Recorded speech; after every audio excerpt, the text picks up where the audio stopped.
పారుతున్న సెలయేరు పక్కనే ఉన్న పచ్చని పంట పొలంలో దివాకర్ బుద్ధిగా పనిచేసుకుంటూ ఉండగా తన అన్న సిద్ధయ్య మాత్రం పొలం గట్టున ఉన్న చెట్టు కింద కూర్చుని రేడియోలో పాటలు వింటూ సంబరపడుతూ ఉంటాడు. ఆహా, చల్లని గాలికి పచ్చని చెట్టు కింద కూర్చొని పాటలు వింటుంటే మనసు ఎంత ఉల్లాసంగా ఉందో మాటల్లో చెప్పలేకపోతున్నాను. ఈ సంబరాన్ని తమ్ముడు దివాకరు ఆస్వాదించలేకపోతున్నాడు. ఎప్పుడు చూడు పని చేస్తూనే ఉంటాడు అని అనుకుంటూ ఉంటాడు. రత్నమయ్య, సుమతి అనే రైతు దంపతులు అన్నం, కూర డబ్బాలు పట్టుకుని పొలం దగ్గరికి వచ్చారు. సిద్ధయ్య పాటలు బంద్ పెట్టాడు. లేచి నిలబడ్డాడు. పనిదొంగ సిద్ధయ్యని చూసి రత్నమయ్య ఇలా అంటాడు. నేను చెప్పాను గదా సుమతి, పెద్దోడు పని దొంగని, ఆడికి పని చేయడం రాదని. ఆడు చేయాల్సిన పని కూడా చిన్నాడితో చేయిస్తాడని చెప్పానా? చెట్టు కింద రేడియో పాటలు వింటున్న పెద్దాడు, పొలంలో పని చేస్తున్న చిన్నాడు. లేదన్నా, నేను కూడా ఇప్పటి వరకు బురదలో పొలం పని చేసి ఇప్పుడే వచ్చి ఇలా కూర్చున్నానో లేదో అమ్మని తీసుకొని నువ్వు వచ్చేసావు. వద్దురా పెద్దోడా, నువ్వు అబద్ధాలు చెప్పడం బాగా అలవాటు చేసుకున్నావు. ఇప్పుడే పొలం పని చేసి ఇక్కడికి వస్తే నీ మీద బురద ఉండాలి. ఒకవేళ నువ్వు ఆ బురదను గడుక్కుంటే నీ బట్టలు తడిగానన్నా ఉండాలి. అటు బురద లేదు, ఇటు బట్టల్లో తడి లేదు. ఇక నువ్వు పొలంలో దిగి పనిచేసావంటే నేను నమ్మాలా? నిన్ను కన్నాను గాని నీ తలరాతను గనలేదురా బాబు. పని దొంగవైపోతున్నావు.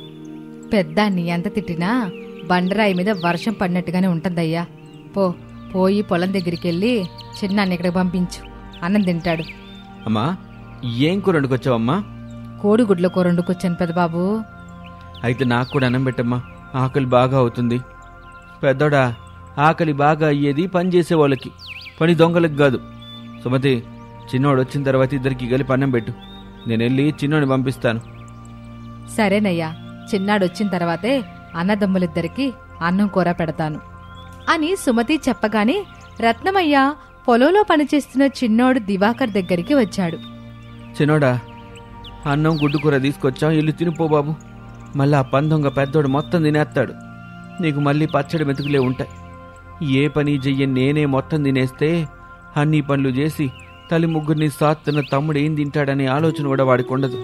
ఏం మనిషో ఏమో. ఎందుకు నాన్న ఎప్పుడు చూసినా అన్నయ్యని పని దొంగ అంటావు? అన్నయ్య ఏదో ఒక రోజు తెలుసుకుంటాలే నాన్న. ఆ ఏదో ఒక రోజు ఎప్పుడురా చిన్నోడా, నేను పోయిన తర్వాత అంటూ కన్నీళ్లు పెట్టుకున్నాడు రత్నమయ్య. తండ్రి ఆ మాట అనగానే దివాకర్కు చాలా బాధేసింది. తనకి కన్నీళ్లొచ్చాయి. వాటిని తుడుచుకొని తండ్రి కన్నీళ్లను తుడిచాడు. ఓదార్పుగా ఇలా అంటాడు. అవే మాటలు నాన్న, అన్నయ్య బుద్ధిమంతుల్లా మారి ఖచ్చితంగా పనిచేస్తాడు అని చెబుతూ ఉండగా చెట్టు దగ్గర ఉన్న సిద్ధయ్య వాళ్ళని చూసి గట్టిగా పిలుస్తాడు. తమ్ముడు, అన్నం తిందాన్రా. అమ్మ మన కోసం గుడ్డు కూరని తీసుకొచ్చిందంట. నాకు బాగా ఆకలిగా ఉంది, తొందరగా రా తమ్ముడు అని కేక వేస్తాడు. ఆ కేక విని దివాకర్ సంతోషపడుతూ, అన్నయ్య ప్రేమ చూసావా నాన్న? నన్ను వదిలిపెట్టి తినలేకపోతున్నాడు. తినటానికి రమ్మని పిలుస్తున్నాడు. పద నాన్న అని చెప్పి దివాకర్ చెట్టు దగ్గరికి బయలుదేరాడు. వీడొట్టి అమాయకుడు, ఎట్టా బతుకుతాడో ఏమో అని అనుకుంటూ పొలంలో పనిచేస్తూ ఉంటాడు. సిద్ధయ్య, దివాకర్ ఇద్దరూ కలిసి చెట్టు కింద కూర్చొని తమ తల్లి సుమతి వండుకొచ్చిన కోడిగుడ్డు కూరతో అన్నం తింటూ ఉంటారు. ఒకరికి ఒకరు తినిపించుకుంటూ ఉంటారు. అన్నదమ్ముల అనుబంధాన్ని చూసి సుమతి మురిసిపోతుంది. పెద్దోడా, చిన్నోడా, మీరెప్పటికీ ఇలాగే కలసిమెలిసి ఉండాలి. మీకు భార్యలొచ్చినా తోడబుట్టిన బంధాన్ని మాత్రం మర్చిపోవద్దు, విడిచిపోవద్దు అని చెప్తూ ఉంటే అన్నదమ్ములు మాత్రం కబుర్లు చెప్పుకుంటూ తింటూ ఉంటారు. రత్నమయ్య పొలంలో పని చేస్తూ ఉంటాడు. సిద్ధయ్యని తీసుకొని కొంచెంలో ఉన్న పశువుల పాక దగ్గరికి వెళ్ళాడు దివాకర్. తల్లి సుమతి కూడా వచ్చింది. అన్నయ్య, పాకలో పశువుల పాడింది కదా, ఇది తీసేయ్ అని చెప్పగానే సిద్ధయ్య తనలో తాను, తమ్ముడు నాతో పని చేయించాలని చూస్తున్నాడు, కానీ నేను వాడికంటే ముందు పుట్టానని, పెద్ద పందొంగనని తెలీదు. ఇప్పుడు చూడు అని అనుకుని పైకి మాత్రం దివాకర్తో, ఒకసారి చేసి చూపించు తమ్ముడు అని అంటాడు. దివాకర్ పేడ తీసి చూపిస్తాడు. అది చూసి సుమతి మనసు నొచ్చుకుంటుంది. ఆ తర్వాత దివాకర్ కొడవలి పట్టుకుని సిద్ధయ్యని తీసుకుని పచ్చని గడ్డున్న పొలం గట్టు దగ్గరికి వచ్చాడు. అక్కడ పచ్చని గడ్డిని కొయ్యమని చెబితే ఎలాగో చూపించమని అడుగుతాడు. దివాకర్ ఆ పని చేసి చూపిస్తాడు. అలా అన్ని పనులను తన తమ్ముడితో చేపిస్తూ ఉంటాడు. ఆ రోజు రాత్రి ఇంట్లో మంచంలో రత్నమయ్య సుమతి పడుకుని ఉన్నారు. ఇంటి ముందు మంచాలు వేసుకుని సిద్ధయ్య దివాకర్ పడుకున్నారు. పెద్దాడి గురించి ఎందుకు అంతలా బాధపడుతున్నారో అర్థం కావడం లేదయ్యా. రేపు నేను చనిపోతే నా తర్వాత ఇంటి బాధ్యతలు చూసుకోవాల్సిన ఆడు సుమతి. ఇట్టా పందొకలా మారితే ఎట్టా చెప్పు అని ఎవ్వరు ఏమీ అనరు. కన్నందుకు నిన్ను, పెంచినందుకు నన్ను తిడతారు. ఇప్పటికే నా ఆరోగ్యం అంతంత మాత్రం. ఎప్పుడు నా ఊపిరి ఆరిపోతుందో తెలియదు సుమతి. అలాంటి మాటలు మాట్లాడకుండా పెద్దాడి గురించి ఆలోచన చేయకుండా పడుకోండి. అన్నదమ్ములు కలిసిమెలిసి ఉంటారు. చిన్నవాడు అన్ని విధాలా పెద్దవాడిని చూసుకుంటాడు అని ఓదార్పుగా చెబుతూ ఉండగా రత్నమయ్య నిద్రలోకి జారుకుంటాడు. మరుసటి రోజున చనిపోయిన భర్తని తలుచుకుంటూ సుమతి ఏడుస్తూ ఉంటుంది. అన్నదమ్ములు కలిసి ఊరి వాళ్ల సహాయంతో అంత్యక్రియలు పూర్తి చేస్తారు. విధవరాలైన సుమతి ఇంట్లో ఉండి వండి పెడుతూ ఉంటుంది. పెద్దోడా, ఏకనైనా నువ్వు బాధ్యతగా ఉండాలి బాబు. తమ్ముడు అన్ని పనులు చేస్తున్నాడు, నువ్వు కూడా అన్ని పనులు నేర్చుకో బాబు అని ఎంత చెప్పినా అతను వినేవాడు కాదు. అదే ఊర్లో ఉండే తగులు పెట్టే రాజయ్య ఆ మాటలు వింటూ తమ్ముడు దివాకర్తో గొడవ పెట్టుకుని ఆస్తి పంపకాలు చెయ్యాలని తల్లి సుమతి ఎంత బ్రతిమలాడినా వినకుండా ఊరి పెద్ద మనిషి ధర్మయ్య దగ్గరికి వెళ్లాడు. అతను పిలిపించగానే సుమతి దివాకర్ కూడా వచ్చారు. పెద్దవాడి మాట విన్నారు కదా, మరి మీరేమంటున్నారు? అయ్యా ధర్మయ్య, ఆస్తి పంపకాలు చేయకండి, నేనందుకు ఒప్పుకోను. అవును పెద్దయ్యా, నేను ఒప్పుకోను. నేను మా అన్నయ్య కలిసే ఉంటాం. నేను మాత్రం కలిసిమెలిసి ఉండను పెద్దయ్యా. ఆస్తి పంపకాలు జరగాలి అంతే అని సిద్ధయ్య పట్టుపట్టడంతో ధర్మయ్య అన్ని విధాల ఆలోచన చేసి ఆస్తి పంపకాలు చేస్తాడు. సిద్ధయ్య, ఆస్తిని ఇంటిని 2 భాగాలుగా చేసి పంచుకున్నారు. మరి మీ అమ్మని ఎలా పంచుకుంటారు? నాకు మా అమ్మే వద్దు. చిన్నోడంటేనే ఎక్కువ ప్రేమ ఉంటుంది మా అమ్మకి. నా దగ్గరుంటే ఎప్పుడు చూసినా ఆ పని చేయి బాబు, ఈ పని చేసుకో బాబు అంటూ నా బుర్ర తినేస్తుంది. అందుకే నాకేమీ వద్దు, వాడికే ఇచ్చేయండి అని చెప్పగానే సుమతి బాధగా కన్నీళ్లు పెట్టుకుంటుంది. దివాకర్ సంతోషంగా తన తల్లిని తీసుకుని తనకొచ్చిన ఇంట్లో ఉంటాడు. తనకొచ్చిన పొలంలో చక్కని పంట వేసుకొని తనకొచ్చిన ఆవుని ప్రేమగా చూసుకుంటూ పాలమ్ముకుంటూ తల్లిని ప్రాణంగా కాపాడుకుంటూ ఉంటాడు. బాధపడకమ్మా, గడుస్తున్న రోజులే అన్నయ్యకి ఏది మంచో ఏది చెడ్డో వివరంగా చెప్పేలా చేస్తాయి.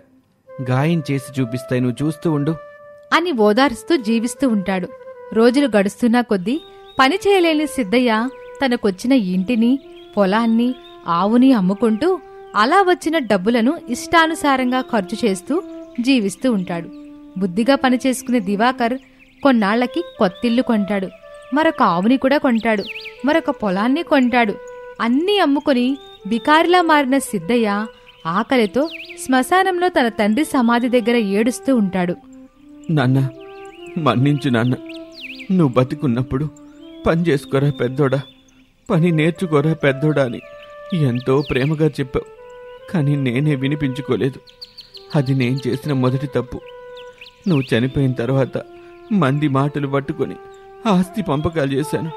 అమ్మకి తమ్ముడికి అన్యాయం చేశాను. అమ్మ ప్రేమ, అనుబంధం, కష్టపడే తత్వం తెలిసిన తమ్ముడు అమ్మని ప్రేమగా చూసుకుంటూ అన్నీ సంపాదించుకున్నాడు. నేను మాత్రం అన్నీ పోగొట్టుకొని ఆకలితో ఇలా బాధపడుతున్నాను అని బాధపడుతూ ఉంటాడు. కొంచెం దూరంలో నిలబడి చూస్తూ కన్నీళ్లు పెట్టుకుంటున్న తమ్ముడు దివాకర్ కనిపించాడు. అంతే, సిద్ధయ్య ఏమాత్రం ఆలస్యం చేయకుండా పరుగున దివాకర్ దగ్గరికి వచ్చి కౌగిలించుకున్నాడు. నన్ను మన్నించు తమ్ముడు, నేను చాలా పెద్ద తప్పు చేశాను. రాజయ్య గురించి తెలిసి కూడా వాడి మాటలు విని నీతో గొడవ పెట్టుకున్నాను. అమ్మని వద్దనుకున్నాను. అందుకే ఆ దేవుడు నాకు పెద్ద శిక్ష వేశాడు. మన్నించు తమ్ముడు అని కన్నీళ్లు పెట్టుకుంటాడు. దివాకర్ ఓదార్చుతూ, అన్నయ్య, అన్నదమ్ముల మధ్య ఆలింగనాలే తప్ప మన్నించు అనే మాటలకి తావుండదన్నయ్య. నువ్వు మమ్మల్ని వద్దనుకున్నావు, కానీ మేము నిన్ను వద్దనుకోలేదన్నయ్య. నేను అమ్మ నిన్ను కంటికి రెప్పలా కాపాడుకుంటూనే ఉన్నాం. ఇంటికి వెళ్దాం పదన్నయ్య, మనల్ని చూసి అమ్మ చాలా సంతోషపడుతుంది అని చెప్పి సిద్ధయ్యని తీసుకుని ఇంటికొచ్చాడు దివాకర్. అన్నదమ్ములు కలిసి రావడం చూసిన సుమతి చాలా సంతోషపడుతుంది. సిద్ధయ్య తల్లి కాళ్ల మీద పడతాడు.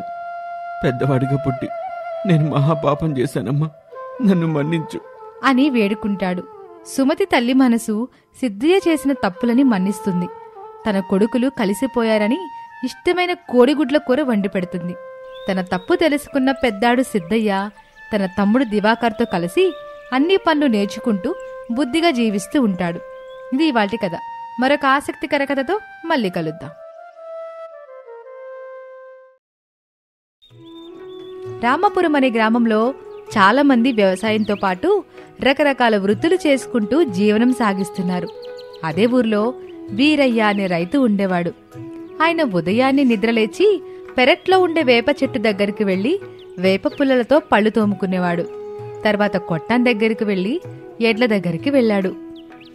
అయ్యా, నా పంట కోసం మిమ్మల్ని కష్టపెడుతున్నాను. ద్వేషంతో కాకుండా ప్రేమతో సహకరించండి. మనం పండించే పంట నలుగురి ఆకలి తీరుస్తుంది అని ఎడ్లకి దండం పెట్టి వాటిని బండికి కట్టి ఎడ్ల బండి మీద పొలం దగ్గరకు వెళ్లేవాడు. పొలంలో ఒళ్ళు హూనమయ్యేలా కష్టపడి తర్వాత ఆ భూమాతకి కృతజ్ఞతలు చెప్పి వచ్చేవాడు. ఆ తర్వాత వీరయ్య సాయంత్రం రచ్చబండ దగ్గర కూర్చొని తన స్నేహితులతో కాసేపు కబుర్లు చెప్పి ఇంటికి వెళ్లేవాడు. పార్వతి, ఏం చేశావు? రోటి పచ్చడా? అబ్బా, అదిరిపోయింది. నీలాగా ఈ ప్రపంచంలో ఎవ్వరూ వంట చేయలేరు అని తన భార్యని ప్రశంసించి ఆవుకి ఎడ్లకి గడ్డి వేసి కాసేపు నడిచి ప్రశాంతంగా ఆరు బయట పడుకునేవాడు. అదే ఊర్లో రాజయ్య అనే ఒక రైతు ఉండేవాడు. ఆయన వ్యవసాయంతో పాటు చాలా ఆవుల్ని పెంచుతూ పాల వ్యాపారం కూడా చేస్తూ ఉండేవాడు. చాలా ఆదాయం వస్తున్న ఆయనకి స్వార్థం ఎక్కువ. వాటిలో నీళ్లు కలిపి అమ్మేవాడు. ఒకరోజు వీరయ్య పొలం పని ముగించుకొని ఎడ్లబండి మీద వస్తున్నాడు. అక్కడ దారిలో రాజయ్య ఒక ఆవుని చితకబాదుతూ ఉన్నాడు. చావే చావు, ఈ రోజు నా చేతిలో నువ్వు చావాల్సిందే అని ఆ ఆవుని చితకబాది తిడుతూ ఉన్నాడు. ఆ దెబ్బలు తట్టుకోలేక ఆ ఆవు అమ్మా అంటూ ఏడుస్తూ అరుస్తుంది.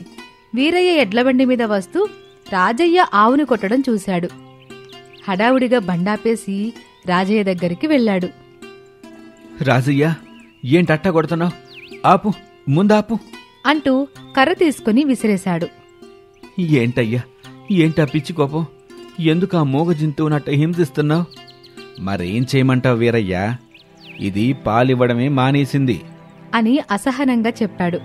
రాజయ్య, ఒక్కోసారి ఆహారం తక్కువగా ఇస్తే కొన్నిసార్లు పాలివ్వవు అంటూ ఏదో సర్ది చెప్పడానికి చెప్పాడు. కాని వీరయ్య మాటలకి రాజయ్యకి ఇంకా కోపం వచ్చింది. నువ్వాపి వీరయ్యా, నీకేం ఎన్నన్నా చెప్తావు. దీని దూడ చచ్చిపోయింది, ఇక అప్పటి నుండి ఇది పాలివ్వడం ఆపేసింది అని దానివైపు చాలా కోపంగా చూశాడు. రాజయ్య, కొన్నిసార్లు ఆవు దాని బిడ్డ చచ్చిపోయినప్పుడు పాలివ్వటం కొన్ని రోజులు ఆపేస్తుంది. కొంచెం సమయం ఇవ్వాలి. ఏంటి సమయం ఇచ్చేది? దీనివల్ల నాకెంత నష్టం వచ్చిందో తెలుసా? ఛీ, దీని ముఖం చూస్తేనే అసహ్యంగా ఉంది. ఇది చస్తేనే మేలు అని దాన్ని ఇంకా కొడుతూనే ఉన్నాడు. ఆగు ఆగు రాజయ్య, ముందు నువ్వు వెళ్ళు. దీన్ని నువ్వు వెట్టగు చంపేయాలనుకున్నావు కదా, దీన్ని నాకిచ్చి నేను చూసుకుంటాను. దీన్ని దానమిచ్చినా కూడా దరిద్రమే అని కోపంగా చెప్పి వెళ్ళిపోయాడు. వీరయ్య ఆ ఆవును తీసుకుని ఊర్లో ఉన్న ఆచారి దగ్గరకు వెళ్ళాడు. ఆచారి గారు, నమస్కారం. ఈ ఆవునోసారి చూడండి అంటూ రాజయ్య కొట్టిన దెబ్బలతో ఉన్న ఆవుని చూపించాడు. ఆచారిగారు చూసి ఆకుపసరిని ఆవు గాయాలకి పూశాడు. దెబ్బలు బాగా తగిలాయి, కొన్ని రోజులు విశ్రాంతినివ్వండి అని చెప్పి పంపించాడు. ఆ ఆవుని తీసుకుని ఇంటికి వెళ్ళాడు. ఈ ఆవెవరిదండి, ఇంటికి తీసుకొచ్చారేంటి అంటూ చాలా ఆశ్చర్యంగా అడిగింది. వీరయ్య ఆవుని తీసుకుని కట్టేసి గడ్డివేశాడు. ఆచారి ఇచ్చిన పసరుని ఇంకోసారి పూసి పార్వతి దగ్గరకు వెళ్ళాడు. ఏంటండి, ఏ మాట్లాడరేంటి, ఎవరిది ఆవు అని వెళ్ళి అడిగింది పార్వతి. వీరయ్య జరిగిందంతా చెప్పాడు. పార్వతికి కూడా కొంచెం బాధ అనిపించింది. వీరయ్య ఆవుని కంటికి రెప్పలా చూసుకున్నాడు. కొన్ని రోజులకి ఆ ఆవు కోలుకుంది. వీరయ్య దాన్ని ఏమీ బాధ పెట్టకుండా ప్రేమగా చూసుకుంటూ శనగ చెక్క, తవుడు, పచ్చగడ్డి బాగా పెట్టేవాడు. దాంతో ఆవు వీరయ్య కుటుంబంలో మనిషి అయిపోయింది. దానికి గౌరీ అని పేరు కూడా పెట్టుకున్నారు. వీరయ్య అలాగే పార్వతమ్మ దంపతులు గౌరీ గౌరీ అంటూ చాలా ఆప్యాయంగా పిలుచుకునేవారు. కొన్ని రోజులకి రాజయ్య ఇంటికొచ్చాడు. వీరయ్యా వీరయ్యా అని చాలా ఆవేశంగా పిలిచాడు. పార్వతి అలాగే వీరయ్య రాజయ్య పిలుపుకి బయటకొచ్చారు. రండన్నయ్య గారు అని మర్యాదలు చేయబోతూ ఉంటే రాజయ్య వినిపించుకోలేదు. నాకు ఏ మర్యాదలు అవసరం లేదు. దేనికైనా ఓ పద్ధతుండాలి. నా ఆవుని మీరెట్టా పెంచుకుంటారు? అనగానే వీరయ్య కంగు తిన్నాడు. అదేంటి రాజయ్య అట్టా అంటావు? నువ్వే కదా దీన్ని చంపేయాలన్నావు. తీసుకెళ్తానంటే సరే అన్నావు, మళ్ళీ ఇదేంటి అని చాలా సహనంతో అడిగాడు. పార్వతమ్మ కూడా ఓపిగ్గా వింటుంది. అవునన్నయ్య, ఆయన దొంగతనం చేసే మనిషి కాదు ఇట్ట మాట్లాడడం సరైన పద్ధతి కాదు రాజయ్య అని భార్యాభర్తలిద్దరూ రాజయ్యని నిలదీశారు. మీరు దొంగతనం చేశారని నేను అంటంలేదు. ఏదో కోపంలో ఆ రోజు అట్టా చెప్పాను. మళ్ళీ నా ఆవు నాకు కావాలనిపించదా అని కఠినంగా చెప్పాడు. రాజయ్య గారు, మీ ఆవు కావాలంటే మీరు తీసుకెళ్ళండి, అంతేగాని ఇట్టా గొడవ చేయడం సరికాదు అని చెప్పాడు. రాజయ్య కోపంగా ఆవుని తీసుకుని వెళ్తున్నాడు. పార్వతి అలాగే వీరయ్య దంపతులు ఒకరిని ఒకరు చూసుకున్నారు. ఏంటండి అలా వదిలేశారు? ఆయన దాన్ని వదిలేశాడు కదా, మళ్ళీ ఇప్పుడు ప్రేమ కురిపించిందా సరేలేవే, గోదానం చేసాం అనుకుందాంలే అని భార్యకి సర్ది చెప్పి ఇంట్లోకి వెళ్లారు. తర్వాత రోజు ఉదయం పార్వతమ్మ ఇంటి ముందు కల్లాపి చల్లి వెళ్దామనుకుని వచ్చేసరికి ఎదురుగా గౌరి నిలబడి ఉంది. ఏమండి అంటూ గట్టిగా పిలవడంతో వీరయ్య కూడా వచ్చేశాడు. గౌరీ ఒంటరిగా వచ్చేసిందేంటి అని ఇద్దరు దంపతులు ఆశ్చర్యంగా చూస్తూ ఉండగా ముక్కు మీద కోపంతో రాజయ్య అక్కడికి వచ్చాడు. చిచ్చి, ఇవేం బుద్ధులు! ఆవుని దొంగతనం చేస్తారా అని చిరుబురులాడుతూ వచ్చాడు. చూడండి రాజయ్య గారు, మీరు పొరపడుతున్నారు. గౌరీయే వచ్చింది అంతే తప్ప మేమేం తీసుకురాలేదు. వినేవాడుంటే ఎన్నైనా చెప్తారు. మూగజీవి గదా, దాని మీదకు పెట్టారా? ఇట్లాంటి దొంగ బుద్ధులెందుకు మీకు అని చెప్పడంతో వీరయ్యకి పార్వతమ్మకి కోపం వచ్చింది. చూడండి అన్నయ్య గారు, పెద్దవారు కాబట్టి గౌరవిస్తున్నాను. మీరెట్లా మాట్లాడడం తప్పు. అయినా ఇంకొకసారి చెప్తున్నా, మీ యావుని దొంగతనం చేయాల్సిన కర్మ మాకు పట్టలేదు. మర్యాదగా ఇక్కడి నుంచి వెళ్ళిపోండి అంటూ కాస్త కటుగానే చెప్పింది. మీ యావుని తీసుకుని వెళ్ళండి. ఓహో, నా ఆవుని తీసుకొని నన్నే మళ్ళీ వెళ్ళమంటారా? ఇది బాగుంది. వినండమ్మా వినండి, ఎక్కడా లేని విచిత్రం వీళ్ళ దగ్గరే చూస్తున్నాం అని రాద్ధాంతం చేయడం మొదలుపెట్టాడు. ఊరి జనాలందరూ పోగయ్యారు. ఆ ఊరి జనంతో పాటు ఊరి ధర్మాధికారి నరసయ్య కూడా వచ్చాడు. ఏంటి, ఏం జరిగింది? నరసయ్య గారు నమస్కారం అండి అంటూ జరిగిందంతా వీరయ్య నరసయ్యకి వివరించాడు. అంతా విన్న తర్వాత, రాజయ్య గారు, ఇన్ని రోజులు సేవ చేసినందుకు కృతజ్ఞతతో ఆ ఆవు వచ్చింటుంది. దీనికే గొడవెందుకు? మీ ఆవుని మీరు తీసుకెళ్ళండి అని చాలా శాంతంగా చెప్పాడు. కాని రాజయ్య అస్సలు ఒప్పుకోలేదు. అలా ఎలా తీసుకెళ్తానండి? నా ఆవుని దొంగతనం చేసిన వాళ్ళకి మీరు శిక్ష వెయ్యండి. చూడు రాజయ్య, దొంగతనం అంటే మాత్రం మర్యాదగా ఉండదు అంటూ మాట్లాడుతూ గొడవలు పెట్టుకోవడం చూశారు నరసయ్య. వీరయ్య మంచితనం అలాగే రాజయ్య దుర్బుద్ధి గురించి నరసయ్యకి చాలా బాగా తెలుసు. సరే రాజయ్య, నీకలా ఇష్టం లేదు గనక ఈరోజు నువ్వు ఆవుని తీసుకెళ్ళు. రాత్రి మళ్ళీ ఆవు వీరయ్యని వెతుక్కుంటూ వస్తే ఆవుని వీరయ్యకివ్వాలి. లేదు నీ దగ్గరే ఉంటే వీరయ్య దొంగతనం చేశాడని ఒప్పుకుందాం. కాని ఆవుని కొట్టంలో కట్టేసి నువ్విక్కడికొచ్చేయాలి. ఆహా, అదెలా కుదురుతుందండి?